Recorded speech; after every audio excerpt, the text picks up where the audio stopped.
죽음 이후에는 우리가 어떻게 될 것인가, 여기에 대해서도 다시 한번 살펴보면서 생각해보는 그런 유익한 시간이 되시길 바랍니다.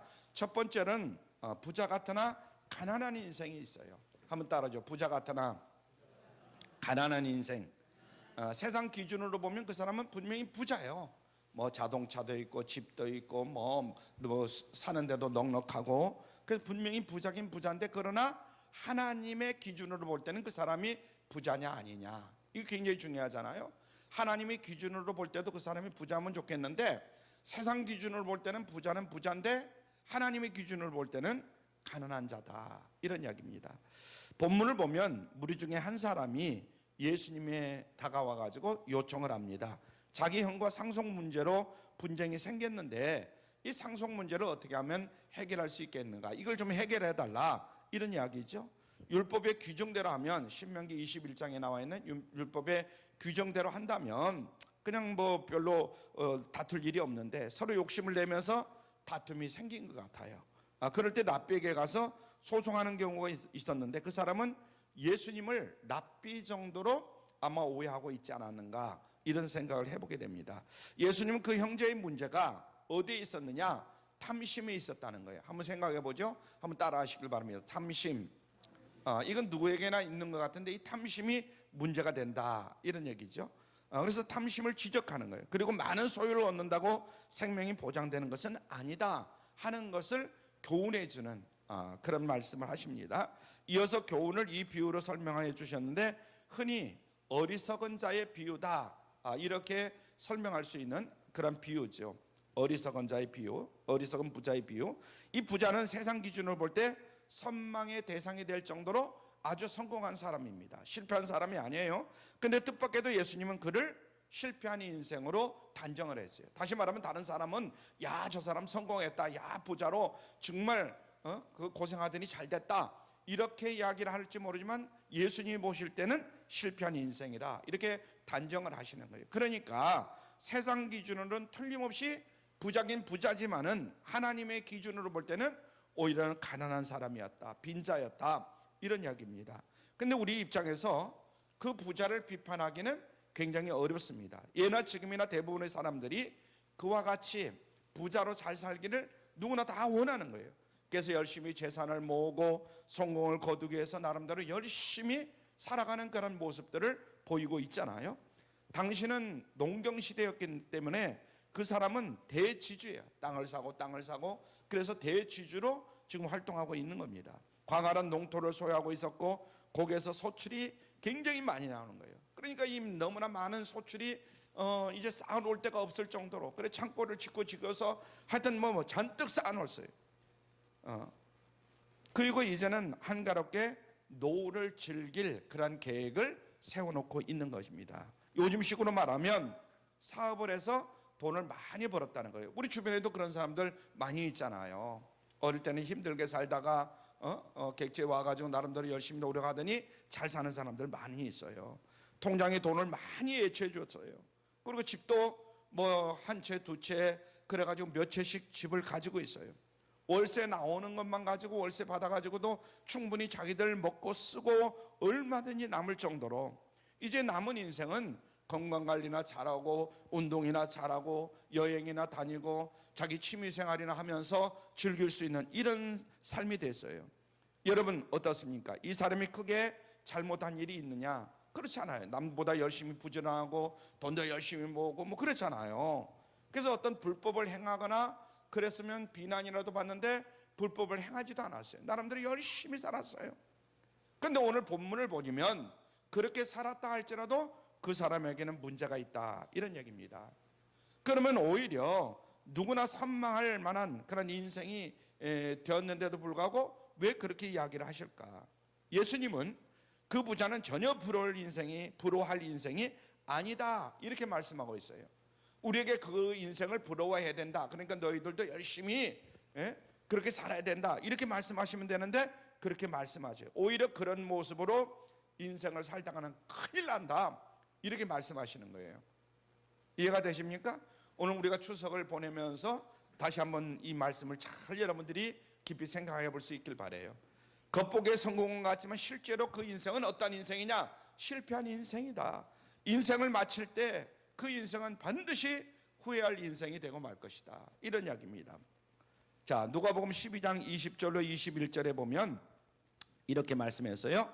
자, 오늘 본 말씀 보죠. 시작. 하나님은 이르시되 어리석은 자여, 오늘 밤에 네 영혼을 도로 찾으리니 그러면 네 예비한 것이 네 것이 되겠느냐 하셨으니 자기를 위하여 재물을 쌓아두고 하나님께 대하여 부여치 못한 자가 이와 같으니라. 아멘. 무슨 말이냐? 그 사람은 육신을 위해서는 열심히 살았는지 몰라요. 그런데 영혼에 대해서는 관심이 없었다 이 말이에요. 영혼에 대해서는 무관심했어요. 그리고 하나님과 나는 상관없이 살았다 이런 말입니다. 그러므로 그는 세상 기준으로 볼 때는 야 부자다 이렇게 말을 들을지 모르지만은 하나님의 기준으로 볼 때는 그 사람은 빈자리다 이 말이에요. 자랑할 만한 것이 없다 이거죠. 이런 사실을 뼈저리게 느꼈던 성경 인물이 있는데 바로 솔로몬이라는 사람이에요. 솔로몬. 우리가 성경을 쭉 보면 솔로몬이 나오잖아요. 그가 처음에는 하나님을 경외하는 신앙으로 굉장히 열심히 잘 살았습니다. 그래서 하나님께서 그를 축복해 주셨는데, 그런데 얼마 있다 보니까 잘 살다 보니까 하나님으로부터 점점 멀어지는 거예요. 그러면 세상에 푹 빠져서 부어라 마셔라 즐겨라 그러면서 살아가는 거예요. 하나님을 멀리한 채 세상의 재물에 빠지고 권세에 빠지고 명예, 쾌락 등을 열심히 추구하면서 살았어요. 그리고 엄청난 성공을 거뒀습니다. 그런데 막상 인생의 이제 황혼기에 접어드니까 자기 인생을 뒤돌아보니까 너무나 허무한 거예요. 허무감에 빠지게 됩니다. 하나님을 멀리하고 영혼에 대한 무관심 상태로 살아가는 그 인생이 얼마나 한심한 인생인가, 이것을 아마 솔로몬은 느낀 것 같아요. 그래서 그 심정을 토로하는데 전도서 말씀이 대개 보면 솔로몬이 다 쓴 그런 전도서라고 그러지 않습니까? 근데 처음에 이건 틀림없이 솔로몬이 쓴 건데 전도서 1장 2절에 이런 말씀을 했어요. 시작. 전도자가 가로되 헛되고 헛되며 헛되고 헛되니 모든 것이 헛되도다. 기가 막힌 말을 했어요. 전도자가 가로되, 솔로몬이 가로되 헛되고 헛되며 헛되고 헛되니 모든 것이 헛되도다. 여기서 헛되다는 단어가 굉장히 중요하잖아요. 히브리어 단어 헤벨이라는, 헤벨에서 나온 단어인데 헤벨은 본래 안개, 수증기, 입김 이런 뜻을 가지고 있습니다. 안개가 있다가 사라져 버리잖아요, 금방. 그리고 수증기라든가 입김이라든가 이런 것들도 뭐 금방 있는 것 같은데 금방 사라져 버리잖아요. 그만큼 인생은 헛된 인생이다, 헛되다 하는 것을 가르쳐 줍니다. 솔로몬은 하나님을 멀리하는 인생의 모습을 심지어 이렇게까지 표현합니다. 전도서 2장입니다. 전도서 2장 11절 시작. 그 후에 본즉 내 손으로 한 모든 일과 수고한 모든 수고가 다 헛되어 바람을 잡으려는 것이며 헤아려서 무익한 것이로다. 아멘. 기가 막힌 말씀을 하죠. 인생 만사 열심히 살아본다고 살아봤지만은 결과적으로 보니까 바람을 잡으려는 것 같은 헛수고에 불과한 것이었다. 바람을 잡은 것 같지만은 다 새나가 버리잖아요. 그런 인생을 사는 것이다, 무익한 것이다, 이런 이야기죠. 베드로 사도는 또 이렇게 증거합니다. 베드로 사도 베드로전서 1장 24절 말씀 같이 봅니다. 시작. 그러므로 모든 육체는 풀과 같고 그 모든 영광이 풀의 꽃과 같으니 풀은 마르고 꽃은 떨어지되, 이렇게 말했어요. 기가 막힌 말씀이죠. 육체는 인간을 가리키는 거죠. 모든 인간은 풀과 같이 쉬세한다, 이런 얘기입니다. 여러분의 인생도 그렇고 제 인생도 그렇고 지난 삶을 사는 유명한 사람들의 인생도 그렇고 다 그렇습니다. 모든 인생은 풀과 같이 쇠하더라. 부귀영화는 풀의 꽃과 같이 금방 쇠해버리고 말아요. 더 빨리 사라집니다. 우리가 이렇게 보면 정치인들 가운데도 그런 사람들도 있고 경제인들 가운데도 그런 사람들이 있고 우리 가까운 주변 사람들 가운데도 그런 사람들이 얼마나 많은지 몰라요. 그래서 옛날 말에 화무 11홍이요 하무 11홍이요 건불 10년이다, 이런 말이 있어요. 하무 11홍, 꽃이 아무리 붉고 화려해도 10일을 못 간다, 열흘을 못 간다. 우리가 보면 야, 꽃 이쁘다 뭐하다 그러잖아요. 그런데 며칠을 못 가요? 10일을 못 간다는 거예요. 10일을. 물론 뭐 하루 열이틀도 가는 것도 있고 아니면 뭐 2, 3일 만에 지는 것도 있겠지만 대개 10일을 못 간다 이거예요. 권불 10년이다 그랬어요. 권력이 아무리 대단하더라도 10년을 가지를 못하더라 이런 얘기입니다. 그러니까 인생은 하나님 품 안에 들어가야만이 성공을 하더라도 그 영혼은 가난하고 궁핍할 수밖에 없다. 그래서 하나님 앞에 들어가야, 하나님 품 안에 들어가야 비로소 그 영혼이 참 만족을 얻고 부유해지는 그런 복을 얻는다 이런 얘기입니다. 그러면 겉보기에 화려하도 실제적으로는 불행하고 무의미하는 거죠. 결국 인생을 마칠 때는 후회 막심한 인생이 돼버리고 만다 이런 얘기입니다. 19세기 프랑스의 소설가 모파상이라는 사람이 있어요. 여러분들도 아마 잘 알 겁니다. 모파상 1850년에 태어나서 1893년에 소천했는데요. 그는 문인으로 큰 성공을 거둔 사람입니다. 모파상. 겉보기에는 모든 것을 소유하고 있는 사람이에요.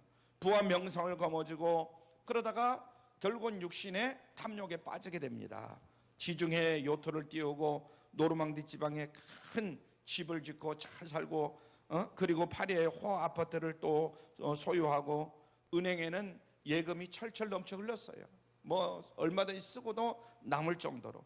그런데 그 영혼에 참 만족이 없고 그러다가 갈등을 하기 시작합니다. 그래서 방탕하게 빠지게 되고 뭐 이런저런 하여튼 삶을 살다가 결국은 자살을 시도합니다. 가까스로 목숨을 구했지만 그 후에 이제 정신병에 걸려가지고 소리 지르면서 살다가 결국은 43살까지 살다가 세상을 떠나고 맙니다. 43살. 그가 말년에 반복적으로 되뇌었던 그런 말이 있는데 그 말이 뭐냐면 시작. 나는 모든 것을 갖고자 했지만은 결국 아무것도 갖지 못했다. 다시 한번 읽을까요? 시작. 나는 모든 것을 갖고자 했지만은 결국 아무것도 갖지 못했다. 그래서 자기가 부자인 줄 알았는데 영원히 정말 가난한 인생에 불과하고 말았다 이런 이야기입니다. 우리 주변에도 그런 사람들 많아요. 나름대로는 나는 이 정도 가졌으니까 큰 소리 빵빵 치는데 사실은 알고 보면 그렇지 못한 인생, 가련한 인생이 얼마나 많은지 몰라요.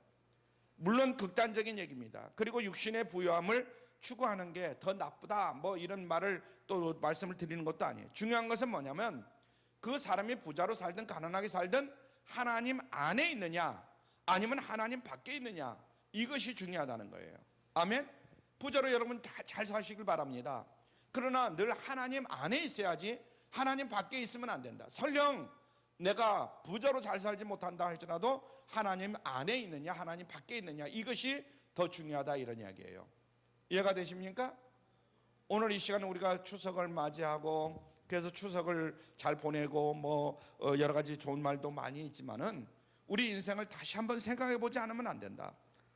그래서 만일 하나님 밖에 있다면 그래서 영혼에 무관심하고 내가 그렇게 살아가고 있다면 아무리 세상에서 성공하고 많은 소유를 내가 소유했다 할지라도 진짜 부자는 아니다 하는 거 깨달을 수 있길 바랍니다. 다른 사람들이 볼 때는 부자 같으나 실상은 내 인생은 가난한 인생이다 이런 얘기입니다. 오늘 본문에 나오는 부자가 바로 그런 부자 아닙니까? 그게 두 번째로 하나님 앞에 진짜 부자입니다. 하나님 앞에 영생을 얻은 자, 천국에 들어갈 자, 또 상급을 받을 자인데요. 우리는 그 어리석은 부자의 모습을 반면교사로 삼아서 남은 인생을 어떻게 살아갈 것이냐 참으로 지혜롭게 살아야 될 줄로 믿습니다. 인생의 주관자는 오직 누구냐? 하나님이셔요. 한번 따라하죠. 인생의 주관자는 오직 하나님이시다. 그 하나님 앞에 진짜 부자가 되는 것이 중요하다 이 말이에요. 사람들 앞에 부자 되는 거 물론 안 되는 것보다는 낫지만은 그러나 사람들 앞에 부자 되려고 노력하고 애쓰는 것보다는 하나님 앞에 진짜 부자가 돼야 된다. 육신적으로 부하든지 부하지 않든지 그거는 별로 상관이 없다. 하나님이 인정하는 부자가 최우선의 부자다 하는 거 잊지 않기를 바랍니다. 그렇게만 된다면 우리는 정말 행복한 인생, 의미 있는 인생, 그리고 후회하지 않는 그런 인생을 살아갈 수가 있다 이런 얘기입니다. 두고두고 감사하고 뿌듯해하며 살아갈 수가 있는 것입니다. 그러면 구체적으로 하나님이 인정하는 진짜 부자, 그 모습은 어떤 모습일까? 세 가지로 요약해서 말씀을 드립니다. 첫 번째는 영생을 얻은 사람이 진짜 부자입니다. 한번 따라하죠. 영생을 얻은 자. 인간의 생명은 육신의 목숨에 국한된 게 아니에요. 대개들 뭐 죽으면 끝나지 뭐 이런 이야기를 하잖아요. 죽으면 끝납니까? 그렇지 않아요. 죽어서 끝나면 뭐 정말 이렇게 살든 저렇게 살든 막 그냥 나름대로 살다가 그냥 죽으면 끝나지만 그렇지 않다. 정말 중요한 핵심은 뭐냐면 영혼의 생명이에요. 영혼의 생명. 육신의 목숨은 세상에서 일정한 기간만 존재하는 것입니다. 그죠? 요즘 장수 시대라고 해서 뭐 오래들 사는데 저희 형님도 지금 벌써 이제 90이 다 됐어요. 저희 어머님이 93세까지 사셨고, 하여튼 장수를 많이 하시는 것 같아요. 그런데 제가 볼 때는 기껏해야 100년에 100년. 100년이 긴 인생 같지만은 그 짧아요. 지나고는 보면은. 여러분들 인생이 그렇잖아요. 우리가 어릴 때 생각하면 20살 때 뭐 18, 막 20살 때 한참 때 그때 생각이 많이 들잖아요. 근데 어영부영 하다 보니까 50년이 지나고 어떤 사람은 30년, 20년이 지나고 금방 지나가 버리는 거예요. 반면에 영혼의 생명은 영원한 거예요. 길이만 중요한 것이 아닙니다. 흔히 영생이라고 하면 무조건 오래 생존하는 것, 그것을 뭐 영생이다 이런데 그건 오해하는 겁니다. 영생은 삶의 길이보다도 질이 중요하다 하는 거 잊지 않기를 바랍니다. 삶의 길이 물론 오래 사는 것도 중요하지만 그거보다는 질이 중요하다. 질이. 일례를 들어서 노쇠한 상태로 혹은 병든 상태로 오래오래 산다고 한다면 그거 어떻게 되겠느냐 이 말이에요. 그것을 무조건 행복이다 이렇게 말할 수는 없잖아요. 그러니까 영혼의 생명이 참으로 중요하다. 그런데 안타깝게도 하나님을 배반하고 범죄한 인간은 사망에 이르게 됩니다. 그죠? 로마서 6장 23절에 보니까 죄의 싹은 뭐요? 사망이요 그랬어요. 이 여러분들 잘 알고 있는 말씀이지만 그렇게 그냥 깊이 새기질 않는 것 같아요. 죄의 싹은 결국은 사망이라는 거예요. 여기서 사망은 하나님과의 단절을 의미하는 거잖아요. 그러므로 모든 인간은 육신이 멀쩡하게 살아있다 할지라도 그 사람이 죄를 짓고 죄를 해결하지 못하면 결국은 하나님과 단절된 그런 상태라는 얘기예요. 그러니까 죽은 상태죠. 그 상태를 가리켜서 영적인 사망이다 이렇게 이야기합니다. 영혼이 죽어 있어서 하나님과는 사망이에요. 단절된 상태로 참 생명, 참 평안, 참 기쁨이 공급되지 않는다. 물론 세상이 주는 기쁨은 있겠죠. 세상이 주는 즐거움 뭐 이런 건 있겠죠. 그러나 아까 얘기했지만 잠깐 사라져버리고 말잖아요. 그런 것들은요. 그러다가 약간 육신의 사망 그리고 그 후에 영혼의 사망에 이르게 됩니다. 모든 인간은 예외 없이 그 길로 다 걸어가는 것 같아요. 다 달려가기도 하고. 그런데 하나님의 아들 예수 그리스도가 인간의 몸을 이 땅에 입고 오셔가지고 죄가 없으심에도 불구하고 우리 죄를 대신해서 십자가에 죽으셨다가 부활하셨습니다. 아멘. 그러므로 모든 죄값을 우리 예수님이 다 치러주셨어요. 그러니까 우리는 예수님만 믿으면 이제 저 하늘 저 천국에 다 들어갈 수가 있는 거예요. 아멘. 예수가 그렇게 중요한 거예요. 죄와 사망에서 구원을 받고 영생을 얻을 수 있는 건 예수님만 믿으면 된다 이런 얘기입니다. 죽었던 영혼이 거듭나서 영생을 얻어서 영원토록 누리게 되는 그런 축복을 살게 되는 거죠. 자, 로마서 6장 23절을 다시 한번 봅니다. 하반절 시작. 죄의 삭은 사망이요 하나님의 은사는 그리스도 예수 우리 주 안에 있는 영생이니라. 아멘. 얼마나 기가 막힌 말씀인지 몰라요. 죄의 삭은 결국은 사망이라는 거예요. 하나님의 은사는 그리스도 예수 우리 주 안에 있는 영생이니라. 영생은 본래 예수님 안에 있는 것으로 믿음의 사람들에게 선물로 하나님이 주신 것인 줄로 믿으시길 바랍니다. 그런데 유의사항이 있다. 결국 영생이라고 하면 어떤 사람들은 장차 천국에 들어가서 사는 미래의 것으로만 생각하면서 살아가는 사람들이 많이 있어요. 완전히 틀린 것은 아니지만 정확한 설명은 아니다 이런 이야기입니다.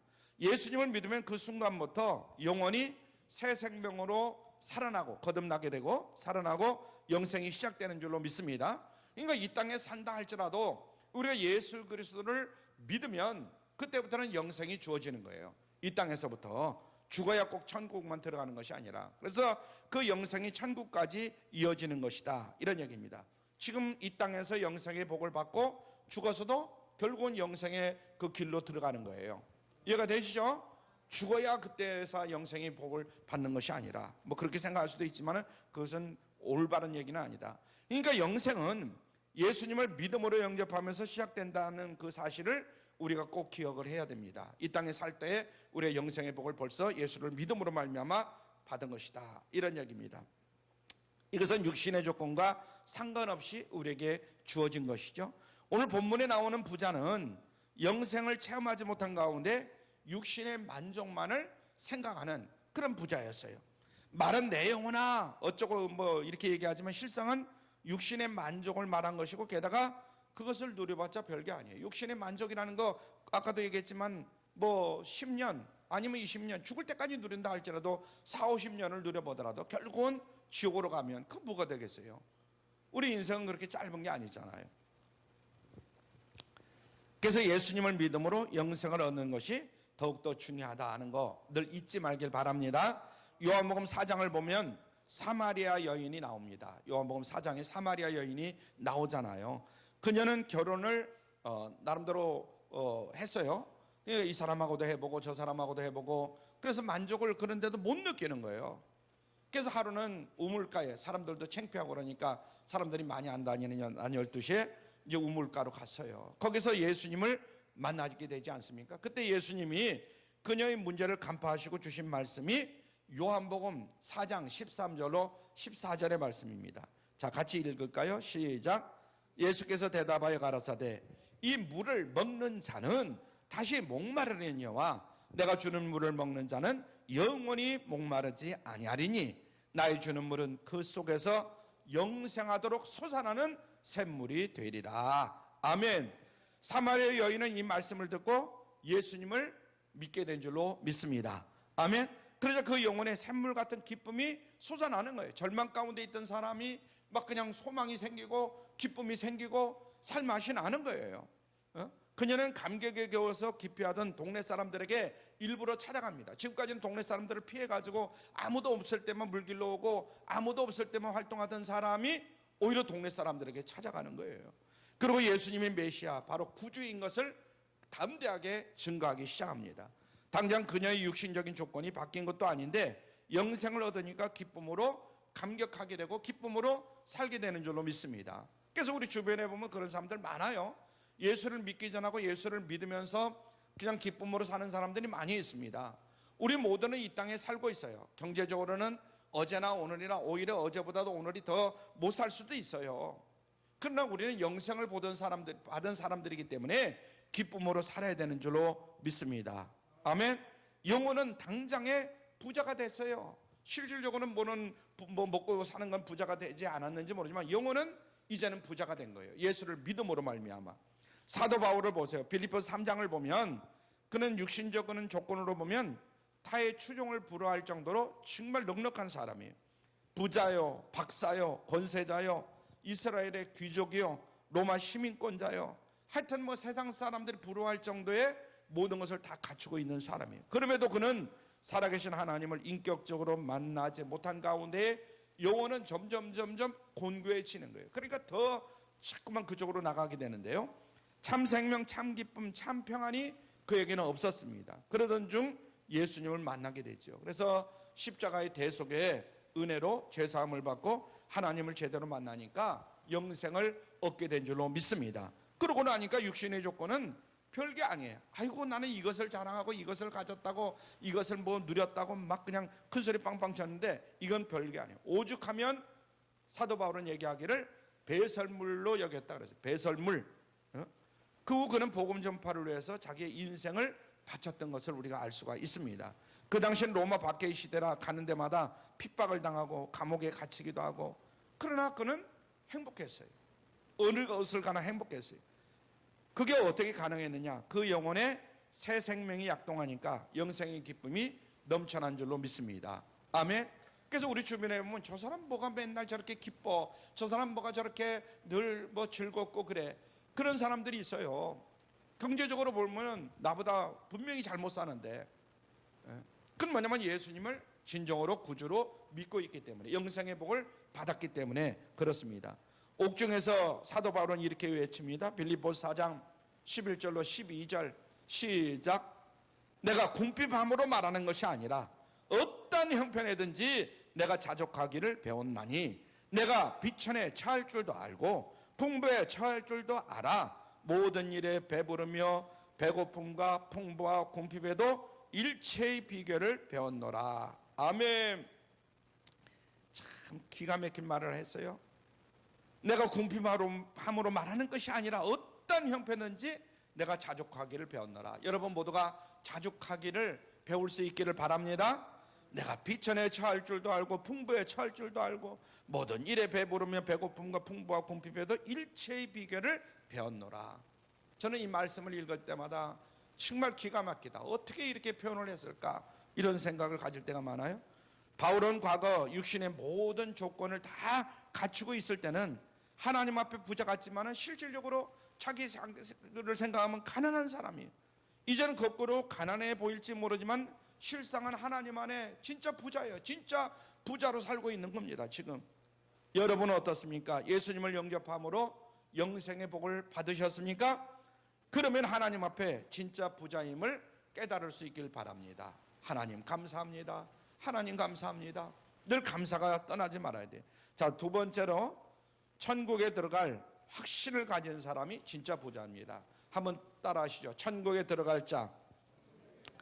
육신의 수명을 다하고 죽으면 정말 허망하죠. 문자 그대로 한 줌의 재로 돌아가고 한 줌의 흙으로 돌아갑니다. 참 우리가 죽은 다음에 보면 너무나 허무해요. 장례까지는 잘 치르지만은 인생이 얼마나 허망한지 모릅니다. 그러나 천국과 부활이 있기 때문에 우리가 위로받을 수가 있는 거예요. 천국과 부활이 있기 때문에. 그렇습니다. 예수님을 믿음으로 이미 영생을 얻은 자는 그 영혼이 육신을 떠나서 천국으로 들어가는 줄로 믿습니다. 본인은 가만히 있어도 예수님이 천국으로 인도해 주는 줄로 믿으시길 바랍니다. 천국에 가는 길은 오직 예수님이다. 예수를 믿느냐 믿지 않느냐 여기에 달려있다 이 말이에요. 예수를 믿지 않으면 다시 말씀드리면 지옥으로 떨어지는 것이고 예수님을 믿으면 천국으로 들어가는 거예요. 요한복음 14장 6절 시작. 예수께서 가라사대 내가 곧 길이요 진리요 생명이니 나로 말미암지 않고는 아버지께로 올 자가 없느니라. 나로 말미암지 않고는 아버지께로 올 자가 없다 이렇게 말씀했어요. 예수님은 하나님에게로 가는 유일한 길 그리고 천국으로 가는 유일한 길인 줄로 믿으시길 바랍니다. 여러분 이런 이야기를 한번 생각해 보세요. 여러분이 좋은 나라에 가고 싶죠? 미국이라든가 뭐 영국이라든가 아니면 뭐 등등 뭐 어떤 데를 가고 싶잖아요. 그러면 어떻게 되느냐? 물론 배를 탈 수도 있지만은 비행기를 타는 것이 가장 좋은 거 아니겠습니까? 그래서 이 나라 저 나라 여러분들이 가고 싶은 나라가 있으면 비행기를 타고 가면 되는 거예요. 근데 정말 가장 우리가 그 나라 가봐야 사실 별 볼 일 없어요. 다 뭐 처음에는 좋은 것 같고 뭐 한 것 같지만 좀 살다 보면 다 사람 사는 곳은 그렇고 그런 겁니다. 오히려 잘 사는 나라가 더 힘들어요. 그걸 같이 살아가려고 하니까. 그래서 아버지의 집은 천국을 의미하는 것이다. 천국을 그곳에 거할 곳이 많다. 그런 이야기입니다. 우리 한번 요한복음 14장 2절로 3절 같이 읽습니다. 시작. 내 아버지 집에 거할 곳이 많도다. 가서 너희를 위하여 처소를 예비하면 내가 다시 와서 너희를 내게로 영접하여 나 있는 곳에 너희도 있게 하리라. 아멘. 아버지의 집은 천국을 의미하고 그곳에 거할 곳이 많다 이렇게 말씀을 하셨습니다. 거주할 저택들이 많다 이런 얘기죠. 천국은 제일 좋은 곳이라 맨손 들고 오라는 거예요. 너희들 빈손으로 와라. 맨손 들고 와라. 오직 천국은 무엇으로 가는 나라냐? 믿음으로 가는 나라예요. 아멘. 아무것도 갖고 갈 수가 없어요. 그럴 필요도 없고 아무리 좋아봐야 천국에는 우리가 좋다고 하는 거 사실 어떻게 보면 좋은 걸로 여기지도 않거든요. 왜냐하면 세상에서 아무리 좋은 것이라도 천국에는 안 어울리기 때문에 그렇습니다. 그러니까 우리에게는 천국 가는 비행기만 타면 된다. 아멘. 천국 가는 비행기만 타면 되는 거예요. 그것은 바로 예수 믿음이에요. 예수 믿음. 한번 따라줘. 예수 믿음.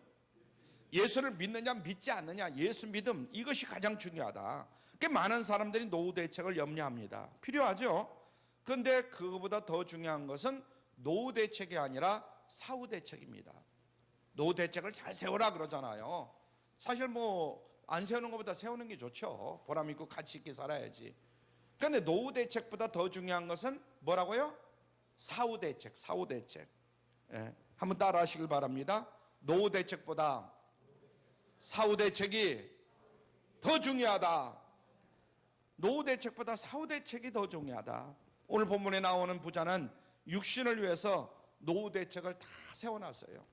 그죠? 육신을 위해서 이제는 잘 먹고 잘 살고 뭐 얼마든지 그냥 부어라 마시라 이러면서 살 수 있다.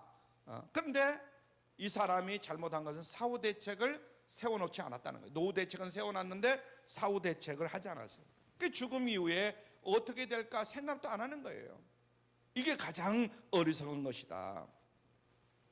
러시아의 문호 톨스토이가 이런 말을 했습니다. 톨스토이가 시작. 세상에 죽음만큼 확실한 것은 없다.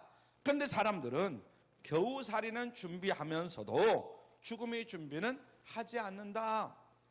이제 곧 겨울이 돌아오잖아요. 그래서 대개들 보면 이제 옛날에는 뭐 연탄도 뭐 사놓고 뭐 하고 겨울 준비를 많이 합니다. 지금 뭐 아무 때나 뭐 전기 가스도 들어오고 뭐 하니까 그럴 필요가 없지만은 돈만 준비하면 되지만은 옛날에는 그런 걸 다 준비했어요. 제가 이렇게 뒤돌아보면 그게 겨우살이 준비를 하는 거예요. 세상에 그런데 죽음만큼 확실한 것은 없다. 그런데 사람들은 겨우살이는 준비하면서도 죽음의 준비는 하지 않는다 그래요. 지금 잘 먹고 잘 살면 되지 뭐 이러면서 살아가고 있어요. 사망률은 100%인데 그렇잖아요. 사망률은 100%잖아요. 다 죽잖아요. 결국은 자신의 인생은 단 한 번뿐인데도 태만하게 사후 대책을 준비하지 아니하고 살아가는 사람들이 너무나 많은 거예요. 아무쪼록 저와 여러분은 예수님을 믿음으로 천국에 갈 준비를 미리미리 세워놓는 지혜로운 자들이 다 될 수 있기를 주님의 이름으로 축원합니다. 그러면 하나님 앞에서 이미 진짜 부자가 된 줄로 믿으시길 바랍니다. 세 번째로 천국의 상급을 받을 준비를 하는 사람이 진짜 부자다. 한번 따라줘. 상급을 받을 자. 우리가 구원받고 영생을 얻는 것 그리고 천국에 들어가는 것은 오직 믿음으로만 가능해요. 믿음만 있으면 다 천국에 들어갈 수 있어요. 그런데 천국에 들어가서 받을 상급, 믿음 이후에 충성하고 헌신한 것이 얼마나 있느냐 거기에 따라서 결정된다는 것을 잊어서는 안 돼요. 우리가 천국에 들어가는 것을 상급이라고 생각하는데 그건 아니에요. 물론 상급이라고 볼 수도 있죠. 천국에 들어가는 거. 근데 천국에 들어가면 상급이 있다는 거예요. 상급. 이걸 우리가 착각하고 있어요. 그래서 하나님이 우리에게 육신을 갖고 이 세상에 살 동안에 필요한 것들을 그때그때마다 주시잖아요. 그것은 육신의 죽음 이전까지 잘 관리하라고 하나님께서 위탁해 주신 것입니다. 하나님이 주인이시고 우리는 청직이다. 하나님이 주인. 나중에 에베소서 4장 6절 찾아보시고 우리는 청직이, 베드로전서 4장 10절 한번 보시길 바랍니다. 그러므로 언젠가 하나님이 회수할 때가 있다. 하나님이 우리가 이 땅에 사는 동안에 필요한 것들을 공급해 주시고 이제 이 땅에서의 삶을 마치고 돌아갈 때는 전부 다 회수하는 거예요. 그럼 이 땅에 살 동안에만 너희들이 관리하고 써라 하면서 주신 것이다 하는 걸 잊지 않기를 바랍니다. 우리에게 주신 재화를 요약하면 세 가지다 이렇게 얘기합니다. 그래서 3T다 그래. T, 3T. 한번 따라줘. 시간, 타임이라고 하죠. 시간, 하나님이 주신 거죠. 재능, 탤런트, 탤런트 이렇게 얘기하고 그 다음에 재물, 트레저, 재물. 한번 따라줘. 시간, 재능, 재물. 이 세 가지를 하나님이 주셨어요. 이런 것들을 나 자신을 위해서 사용도 하겠지만은 어디까지나 육신을 위해서 쓰라는 것은 아니에요. 육신만 위해서 쓰면 다 사라져버리고 말아요. 영원히 사라지지 않는 그 가치를 위해서 우리가 선용하는 것이 굉장히 중요하다. 시간, 재능, 재물. 그래서 예수님은 이렇게 말씀합니다. 마태복음 6장 19절로 20절에 보면 시작. 너희를 위하여 보물을 땅에 쌓아두지 말라. 거기는 점과 동록이 해하며 도적이 구멍을 뚫고 도적질 하느니라. 오직 너희를 위하여 보물을 어디에도 쌓아두라? 하늘에 쌓아두라. 거기는 좀이나 동록이 해하지 못하며 도적이 구멍을 뚫지도 못하고 도적질도 못하느니라. 아멘. 보물은 1차적으로 재물을 의미합니다. 그런데 시간과 재능도 이 보물과 같은 거다. 그죠? 시간과 재능도 이에 해당되는데 그런 것들을 쌓아두고만 있지 마라. 그리고 쓰라. 이렇게 말씀합니다. 근데 육신을 위해서만 쓰지 말고 영원히 천국에 가서 하나님이 기억하실 것, 하나님이 나에게 상급으로 주실 만한 그것들을 위해서 우리가 쓰라는 거예요. 이해가 되십니까? 나 잘 먹고 나 배부르고 뭐 잘 살면 되지, 그것만을 위해서 쓰라는 것이 아니에요. 저 하늘 저 천국에 가서 하나님 앞에 갔을 때 상급받을 그것을 생각하면서 사용해야 된다. 이것이 진짜 부자다. 그런데 우리는 그렇게 생각을 안 해. 이 땅에서 내가 배부르게 떵떵거리고 그냥 잘 먹고 잘 살고 그러면 끝나는 걸로 알아요. 여러분 모두가 다 부자가 되고 싶죠? 기왕이면 하나님이 인정하는 진짜 부자가 되시길 바랍니다. 이 땅에서 10년, 20년, 30년 그거 부자로 살다가 그냥 그대로 가면 뭐 할 거예요? 저 하늘 저 천국에 가서 상급이 없는데. 그래서 육신적으로 부자이든 아니든 상관이 없습니다. 세상에서 출세하든 출세하지 않든 그건 그렇게 크게 상관이 없어요. 저는 요즘 그런 생각을 해봐요. 제가 목사가 안 되고 세상적으로 무슨 제가 공무원 생활을 했고 또 돈도 벌고 그랬기 때문에 뭔가를 하여튼 생각해 볼 수 있는 뭐는 많죠. 물론 그렇게 안 될 수도 있지만은 그렇게 살았으면 정말 내 인생이 어떻게 됐을까, 여러 가지로 많은 생각을 해봅니다. 여러분은 지금 예수님을 믿고 부자가 됐든 가난하게 됐든 또 아니면 어떤 높은 위치에든 낮은 위치에 있든 간에 저는 그건 그렇게 중요하지 않다 이렇게 생각을 합니다. 제가 목사이기 때문에 이런 얘기를 하는 것이 아니라 세상이라는 것은 이제 죽음을 앞두고 가만히 생각해 보면 그냥 열심히 사는 거예요. 하나님이 주신 직분, 하나님이 주신 사명, 하여튼 그 위치에서 그냥 나름대로 열심히 사는 거예요. 그러면 하나님은 네 일은 네가 열심히 살았으니까 오케이 하고 인정해 주시는 줄로 믿으시길 바랍니다. 나는 왜 이렇게 살아야 돼, 뭐 해야 돼, 막 그렇게 너무나 원망불평하지 마세요. 예수님을 믿음으로 영생을 얻었으면 하나님 앞에서 이미 부자가 된 것이다 하는 거 잊지 않기를 바랍니다. 천국에 들어갈 확신이 있다면 하나님 앞에서 이미 부자가 된 것이에요. 있는 자리에서 하나님 맡겨주신 재화를 가지고 60만을 위해서 쓰거나 쌓아두는 게 아니고 하나님의 영광을 위해서, 복음을 위해서 여러분들 열심히 사용할 수 있길 바랍니다. 하나님이 저 하늘 저 천국의 상급을 다 미리 마련하고 계셔요. 그러면 하나님 앞에 이미 부자가 된 줄로 믿습니다. 저는 이제 목회를 하면서 요즘도 가끔 우리 이제 많은 성도님들이 다녀가셨잖아요. 그래서 제가 주보를 모으고 옛날 명단을 전부 다시 한번 모읍니다. 그러면서 우리 유 목사한테 부탁을 해가지고 전부 모아요. 그래서 쭉 교회 주소표가 있잖아요. 그래서 쭉 보면 정말 그리운 사람들이 많이 있어요. 근데 그 중에 이런 말씀드리면 지금은 고인이 됐으니까 얘기지만 김옥순 권사님이 늘 생각이 나요. 김옥순 권사님은 교회를 위해서, 하나님을 위해서, 하여튼 교우들을 위해서 또 저를 위해서도 나름대로 열심으로 봉사하고 열심으로 헌신한 분이에요. 이 땅에 살 때 그분이 잘 살고 하고 저는 그거 별로 그렇게 중요하다고 생각은 안 해요. 그런데 나름대로 자기의 위치에서 열심히 사셨어요.